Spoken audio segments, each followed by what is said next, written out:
बच्चों, मैं आप सबको एक व्याकरण विभाग के दूसरी क्लास के लिए आप सबको हार्दिक स्वागत करती हूँ। बच्चों, आप सबने पहले जो वीडियो भेजा था ना मैंने, ये व्याकरण से संबंधित, और उसके साथ साथ क्वेश्चन पेपर में प्रश्न पत्रिका में रहे कुछ आइटम्स, हेडिंग्स कहते हैं ना, हाँ, उसके बारे में आप सब 1, 2, 3 बार उसको देखना है, क्योंकि आपको हमेशा याद में रहना है कौन कौन सा प्रश्न हमें सीखना है। कन्नड़ अनुवाद कौन कौन सी पार्ट में हम उसको बहुत ध्यान देकर पढ़ना है और उसको अनुवाद करना है। समझ गए बच्चों? तो आपने अब सबने विराम चिन्ह के बारे में जान चुके हैं। आज मैं आपके सामने हाजिर हूं एक नया व्याकरणांश है, प्रेरणात्मक क्रिया। बच्चों, आप सबको पता है क्रिया किसे कहते हैं? हाँ, किसी कार्य को सूचित करने वाले शब्द को हम क्या कहते हैं? क्रिया कहते हैं अल्वा। ನಾವು ಮಾಡುವಂತಹ ಕೆಲಸಗಳನ್ನ ಕ್ರಿಯೆಯನ್ನ ಸೂಚಿಸೋದು, ಆಟ ಆಡೋದು, ಊಟ ಮಾಡೋದು, ಪಾಠ ಓದೋದು, ಮಲಕೊಳ್ಳೋದು, ಇವೆಲ್ಲ ಏನು ಕ್ರಿಯೆಗಳು. ಇವುಗಳನ್ನ ನಾವೇನಂತ ಕರಿತೀವಿ? ಕ್ರಿಯಾಪದ ಅಂತ ಕರಿತೀವಿ. पर इधर शब्द है प्रेरणात्मक क्रिया। बच्चों, क्या है? प्रेरणात्मक क्रिया। ये प्रेरणात्मक क्रिया क्या है? हाँ, मैंने आपको 9वीं कक्षा में विस्तृत रूप में बताया था, आप सबको याद होगा, है ना? हाँ, तो ಪ್ರೇರಣಾತ್ಮಕ ಕ್ರಿಯಾ ಅಂದ್ರೆ ಏನಪ್ಪಾ ಅಂದ್ರೆ, ನಾನು 9ನೇ ಕ್ಲಾಸ್ನಲ್ಲಿ ನಿಮ್ಗೆ ತುಂಬಾ ವಿವರವಾಗಿ ಹೇಳಿದ್ದೀನಿ ಅದನ್ನ. ಪ್ರೇರಣಾತ್ಮಕ ಶಬ್ದ ಅಂದ್ರೆ ನಾನು ಮಾಡೋದಿಲ್ಲ, ನಾನು ಓದೋದಿಲ್ಲ, ನಾನು ಓದಿದ್ರೆ अदेनागते क्रिया शब्द आगते। पर ये प्रेरणात्मक क्रिया क्या है? प्रेरित करना। ये शब्द में ही है प्रेरित करना। किसको प्रेरित करना? क्यों प्रेरित करना? हाँ बच्चों, आपको पुट संख्या, आप सबके पास किताब तो है, आपको क्या करना है? प्रेरणात्मक शब्द के बारे में पेज नंबर 177 में है। आप सबने खोल दिया ना? हाँ, तो ये प्रेरणात्मक शब्द क्या होता है? देख लो इधर, क्रिया का वह रूप जिससे कर्ता स्वयं कार्य ना कर। स्वयं कार्य ना कर का मतलब है ಅವನು ಸ್ವತಃ ಕಾರ್ಯವನ್ನ ಮಾಡೋದಿಲ್ಲ, ಕೆಲಸವನ್ನ ಮಾಡೋದಿಲ್ಲ, ಕ್ರಿಯೆಯನ್ನ ಮಾಡೋದಿಲ್ಲ। ಸ್ವಯಂ ನಾಕ, स्वतः ಅವನು ಮಾಡೋದಿಲ್ಲ। पर क्या करता है? किसी दूसरे को कार्य करने के लिए प्रेरित करता है। वो क्या करता है? किसी दूसरे को।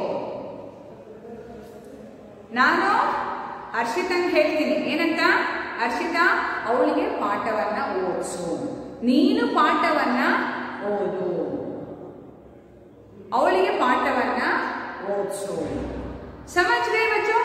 आप इसके जो डेफिनेशन है, परिभाषा है, इस परिभाषा को आप अच्छी तरह से समझना है, क्योंकि ये परिभाषा अच्छी तरह से समझ में आ गया तो आप उसके संबंधित जो भी प्रश्न पूछा जाता है उसको आप आसानी से समझ सकते हैं और उत्तर लिख सकते हैं। समझ गए बच्चों? तो क्रिया शब्द, प्रेरणात्मक क्रिया शब्द की परिभाषा क्या है, अर्थ क्या है? देख लो, क्रिया का वह रूप जिससे कर्ता स्वयं कार्य ना कर, और स्वतः ಕೆಲಸವನ್ನು ಮಾಡೋದಿಲ್ಲ, किसी दूसरे को कार्य करने के लिए प्रेरित करता है। किसी दूसरे को, समझ में आ रहा है बच्चों? ಬೇರೆಯವರಿಗೆ ಅದನ್ನ ಹೇಳ್ತಾರೆ। इधर देखिए, पहला शब्द क्या है? नान बलिता पुष्पा जाता है। पर इधर क्या हुआ? लिखाना। हर्षिता ये लिख लो, चंदना ये लिख लो, पवित्रा ये लिख लो। मैंने स्वयं ನಾ ಕರ್ಕೆ ನಾನು ಮಾಡದಲ್ಲಿ ಬೇರೆಯವರಿಗೆ ಮಾಡೋದಕ್ಕೆ ಪ್ರೇರಿತ करना मतलब है एक कन्नड़ का ही शब्द है। एक क्या है? दूसरे को कार्य करने के लिए प्रेरित करता है। लिखाना बरेसुको ಬೇರೆಯವರು समझ में आया बच्चों? इसको हम क्या कहते हैं? प्रेरित करता है, उसे प्रेरणात्मक क्रिया कहते हैं। उसे हम क्या कहते हैं बच्चों? प्रेरणात्मक क्रिया। समझ में आया ना बच्चों? हाँ, तो आगे एक प्रेरणात्मक क्रिया का दो रूप है। देख लो इधर, प्रेरणात्मक क्रिया के दो रूप।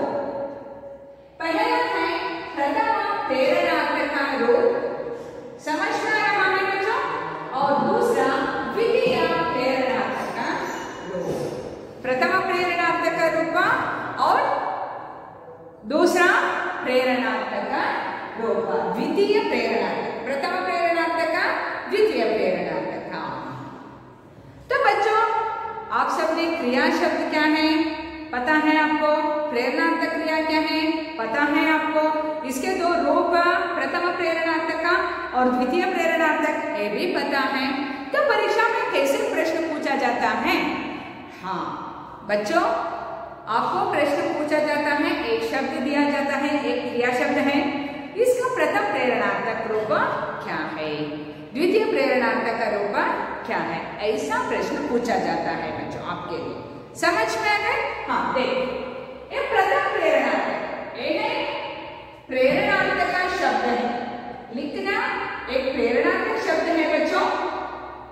हम परीक्षा में पूछा जाता है इस प्रेरणात्मक क्रिया शब्द का प्रथम प्रेरणात्मक रूप क्या है। समझ में आ रहा हो बच्चों?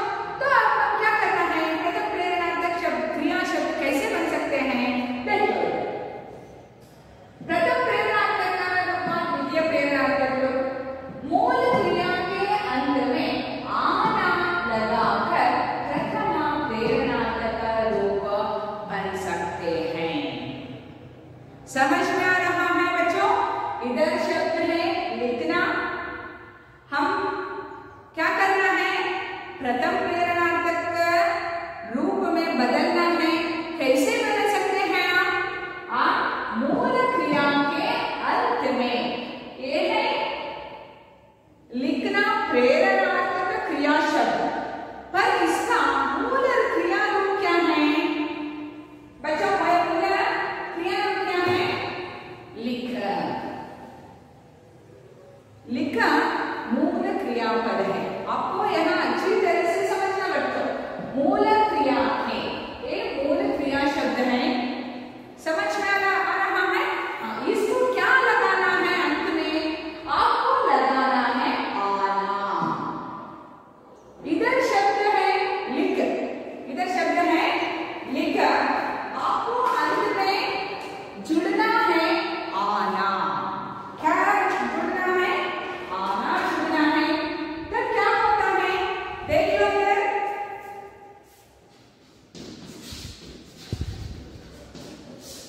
लिखना मैंने बताया प्रेरणात्मक क्रिया शब्द है। हमें क्या चाहिए? हाँ, हमें चाहिए मूल क्रिया, मूल क्रिया शब्द चाहिए। मूल क्रिया शब्द है लिख। तो ये प्रथम प्रेरणात्मक रूप बनने के लिए नियम क्या है? हाँ, नियम है आपको जुड़ना है आना। क्या करना है? आना जुड़ना है। आना जुड़ने से क्या होता है? प्रथम प्रेरणात्मक। पर इस तरह हम नहीं लिखना है, हमें क्या करना है? इसको जुड़ाकर लिखना है। लिख प्लस आना क्या होता है? वेरी गुड, लिखाना।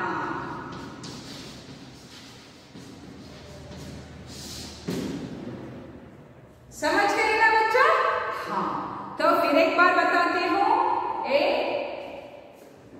प्रथम प्रेरणार्थक बनने के लिए, प्रेरणार्थक क्रिया शब्द को प्रथम प्रेरणार्थक बनने के लिए नियम है आना जुड़ना है।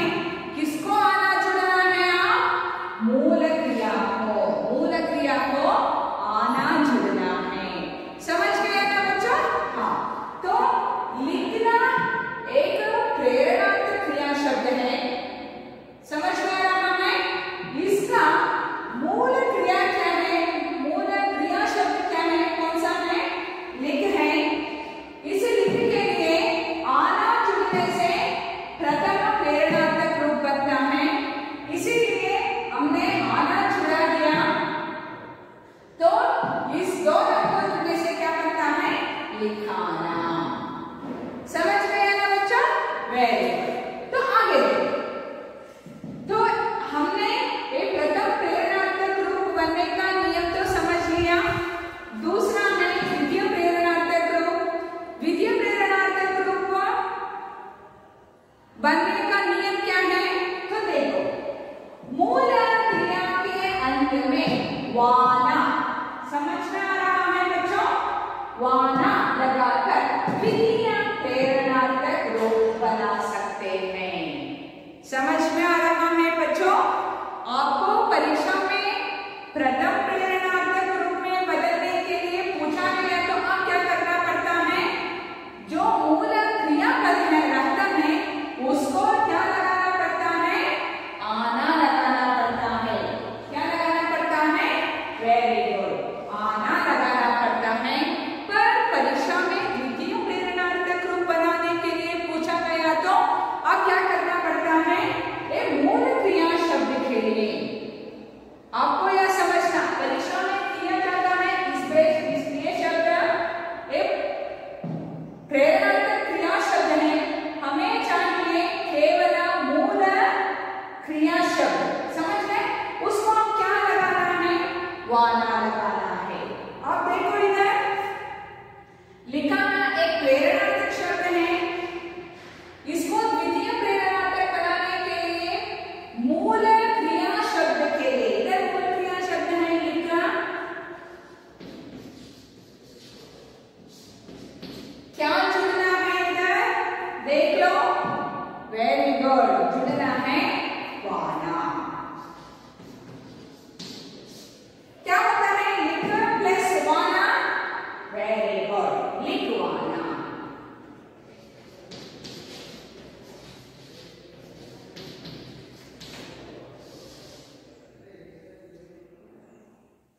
समझ गए बच्चों? हाँ, तो आपको यहां समझ में आ गया कि क्रिया शब्द क्या है, प्रेरणार्थक क्रिया शब्द क्या है, प्रथम प्रेरणार्थक का क्रिया रूप कैसे बन सकते हैं, द्वितीय प्रेरणार्थक रूप कैसे बन सकते हैं। समझ में आ गए बच्चों? हाँ, तो पांच वेदों में 5 रूपों में बदलता है। मैं आपको एक एक उदाहरण को सविस्तार से विवरण देती हूँ, आप उसको अच्छी तरह से समझना। पहला है लिखना शब्द है। नियम के अनुसार प्रथम रूप हमने प्रथम प्रेरणार्थक रूप बनाने के लिए क्या लगाना है? वेरी गुड, आना लगाना है। आना लगाने से क्या होता है? लिखाना होता है। द्वितीय प्रेरणार्थक रूप बनाने के लिए क्या करना है? हाँ, एक मूल क्रिया शब्द कहते हैं ना, उसको वाना लगाना है। वाना लगाने से क्या होता है? द्वितीय प्रेरणार्थक का रूप बनता है लिखवाना। समझ गए बच्चों? ये है प्रथम प्रेरणार्थक का शब्द रूप, ये द्वितीय प्रेरणार्थक का रूप है ना। तो आगे इसको आप ही करना है। चलना शब्द है बच्चों, इस चलना शब्द में मूल क्रिया शब्द कौन सा है? वेरी गुड, चल। इसको क्या लगाना है? प्रथम प्रेरणार्थक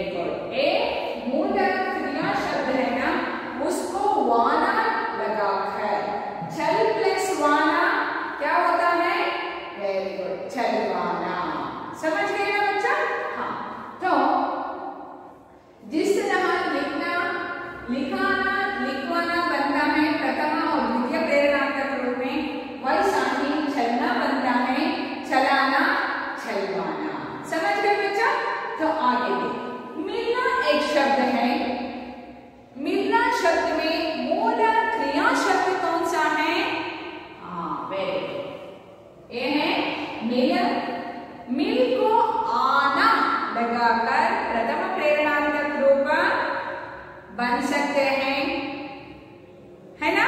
हाँ, ए मिल प्लस आना, मिलाना, है ना? तो वैसा ही द्वितीय प्रेरणार्थक बनाने के लिए क्या करना पड़ता है?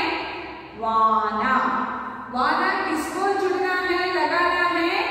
हाँ, मूल क्रिया शब्द को। इधर मूल क्रिया शब्द कौन सा है? मिल, मिल प्लस वाना, मिलवाना। समझ गए बच्चों? तो आगे चलो, देखो वैसा ही चिपकना। समझ गए? हाँ बताओ। हाँ, अब सब होशियार हैं, अच्छी तरह से उत्तर देते आप सब, है ना? देखो, चिपकाना, चिपकाना, चिपकवाना, है ना बच्चा? हाँ, तो एक विधि का प्रथम और द्वितीय प्रेरणार्थक रूप में बदलने का। और अब इधर देखो, देखना है हम एक पहला नियम का पालन किया तो देखना शब्द में देख का मूल क्रिया शब्द है, उसको आना जुड़ने से क्या होता है? देखाना होता है। ऐसा नहीं है हिंदी में, इसलिए क्या करता है प्रथम प्रेरणार्थक का? देखना, ये होता है दिखाना। आपको याद रखना है बच्चों इसको। आपने मैथमेटिक्स में टेबल को याद रखते हैं ना? हाँ, वैसे ही साइंस में जो इक्वेशंस रहते हैं उसको याद रखते हैं ना? हाँ, वैसा ही आप हिंदी में व्याकरण में जो नियम रहता है उसको याद रखना। आप कैसे याद रखते हैं? हाँ, आप बार बार इसको पढ़कर प्रैक्टिस करके याद रखना है। समझ? ऐसा ही रपट नहीं करना है। देखा? अच्छा, देखना इसका प्रथम प्रेरणार्थक बनता है दिखाना और द्वितीय प्रेरणार्थक बनता है दिखवाना, है ना? तो आगे ये तो दूसरा विधि है। वैसा ही आप करना है बेचना। क्या बनता है बेचना? प्रेरणार्थक क्रिया शब्द का प्रथम प्रेरणार्थक रूप। Very good. बेचना, बिजाना, बिजवाना। Very good. वैसा ही खेलना एक शब्द है, इसका प्रथम प्रेरणार्थक क्या बनता है? कैसे बनता है? Very good. खेलना क्या होता है? खिलाना। खेलना, खिलाना, खिलवाना। वैसा ही देना, वेरी नाइस, देना, दिलाना, दिलवाना। समझ में आ रहा है बच्चों? अच्छा, आप सब आगे इधर एक शब्द है सोना। ये प्रथम के जो नियम था, ये भी इसको नहीं सूट होता है। एक दूसरा है, ये भी नहीं सूट होता है। तो ये कैसे बनता है प्रथम प्रेरणार्थक रूप? देखो, इधर सोना शब्द है, सोना का प्रथम प्रेरणार्थक बनता है सुलाना। प्रथम प्रेरणार्थक बनता है सुलाना और द्वितीय प्रेरणार्थक बनता है सुलवाना। तो एक ही नियम है बच्चों। प्रथम प्रेरणार्थक बनाने के लिए आना जुड़ना है, द्वितीय प्रेरणार्थक का रूप बनने के लिए वाना जुड़ना है। ये तो ಇದು ಇದ್ದೇ ಇರುತ್ತೆ, इसमें कोई डिफरेंस नहीं होता, ये तो रहता है। ಇದರಲ್ಲಿ ಏನು ವ್ಯತ್ಯಾಸ ಆಗೋದಿಲ್ಲ। ಪ್ರಥಮ ಪ್ರೇರಣಾರ್ಥಕ ಆಗಬೇಕು ಅಂದ್ರೆ ಕಂಪಲ್ಸರಿ ನೀವೇನು ಸೇರಿಸಬೇಕು? ಆನ ಸೇರಿಸಬೇಕು। ದ್ವಿತೀಯ ಪ್ರೇರಣಾರ್ಥಕ ಮಾಡಬೇಕಂದ್ರೆ ಕಂಪಲ್ಸರಿ ವಾನ ಸೇರಿಸಬೇಕು। इधर देख लो आना वाना, है ना? इधर देख लो आना वाना, है ना? हाँ, इधर पहला जो शब्द है उसमें जो डिफरेंस होता है इसको आप याद रखना। समझ गए बच्चों? तो देखो रोल आपने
समझ में आ रहा है? हाँ, पीना, पिलाना, पिलवाना। समझ में आ रहा है? वैसे ही क्या सीना शब्द ಯಾವ ತರ ಬದಲಾವಣೆ ಆಗುತ್ತೆ? हाँ, सीना, सिलाना, सिलवाना। सीखना है शब्द प्रथम प्रेरणार्थक का रूप क्या है? हाँ, सीखना, सिखाना। ये बनता है रस्व। समझ में आ रहा है बच्चों? इधर इधर इधर और इधर भी क्या है? ई की मात्राएं हैं। ये क्या बनना है?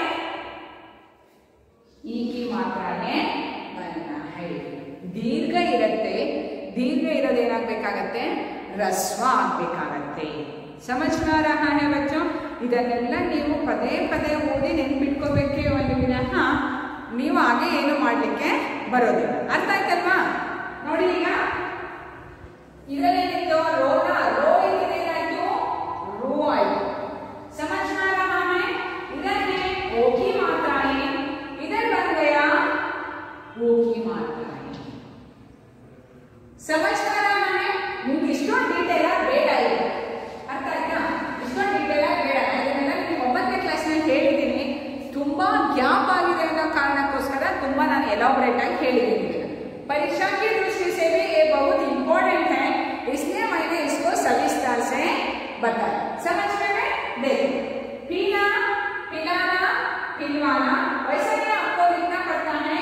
सीना एक दीर्घ स्वर है, आपको बनना है रस्व। सीना, सिलाना, सिलवाना, सीखना, सिखाना, सिखवाना। समझ में आया बच्चों? हाँ, तो ये तरह आपको ए भी समझ में गया और ए भी। इधर है, देखो बच्चों, मांगना, मांगना शब्द है। ये क्या बनता है? मंगाना। ನೋಡಿ ಇದರಲ್ಲೂ ಸಹ ದೀರ್ಘ ಇದ್ದದ್ದು ರಸ್ವ ಆಯಿತು, रस्व आएगा। वैसा ही इधर आ की मात्राएं हैं, जो प्रथम प्रेरणार्थक बनने के वक्त क्या हो गया? रस्व बन गया, है ना? मंगाना, ये तो आना आना ही पड़ता है। ये प्रथम प्रेरणार्थक ಆಗಬೇಕು ಅಂದ್ರೆ ಆನ ಸೇರಲೇಬೇಕು और द्वितीय प्रेरणार्थक ಆಗಬೇಕು ಅಂದ್ರೆ ವಾನ ಸೇರಲೇಬೇಕು। समझ में आ रहा है बच्चों?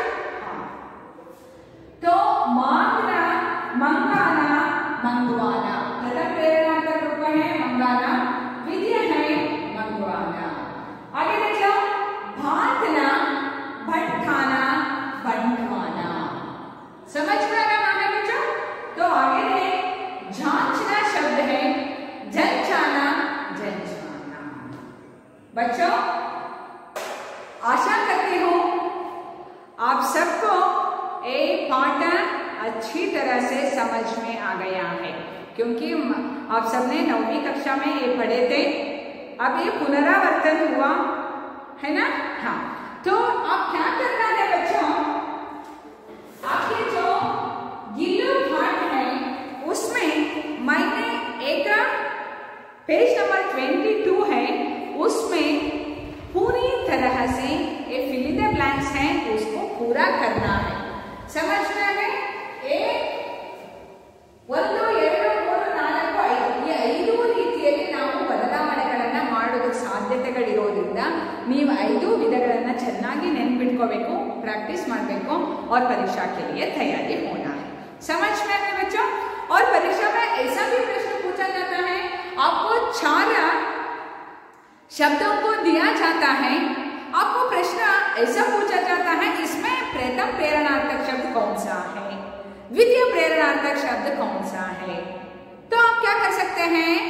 वेरी गुड, आपको ये नियम याद में रखना है। एक प्रथम प्रेरणार्थक का शब्द हुआ तो उसमें आना लगाकर ही बन सकते हैं। ಅದರಲ್ಲಿ ಆನಾ ಶಬ್ದ ಇತ್ತು ಅಂತ ಅಂದ್ರೆ ಅದು ಪ್ರಥಮ ಪ್ರೇರಣಾರ್ಥಕ ಶಬ್ದ, ವಾನ ಇತ್ತು ಅಂದ್ರೆ ಅದು ದ್ವಿತೀಯ ಪ್ರೇರಣಾರ್ಥಕ ಶಬ್ದ। समझ गए बच्चों? ಏನಾದರೂ ಸಮಸ್ಯೆಗಳಿದ್ರೆ, ಡೌಟ್ಸ್ ಇದ್ರೆ ನೀವು ನನಗೆ ಫೋನ್ ಮಾಡಿಬಿಟ್ಟು ಕೇಳಿ। ಅರ್ಥ ಆಯ್ತಲ್ವಾ ಮಕ್ಕಳ? ನಾನಿವಾಗ ಇಲ್ಲಿಗೆ ನಿಲ್ಲಿಸ್ತೀನಿ। ಧನ್ಯವಾದ।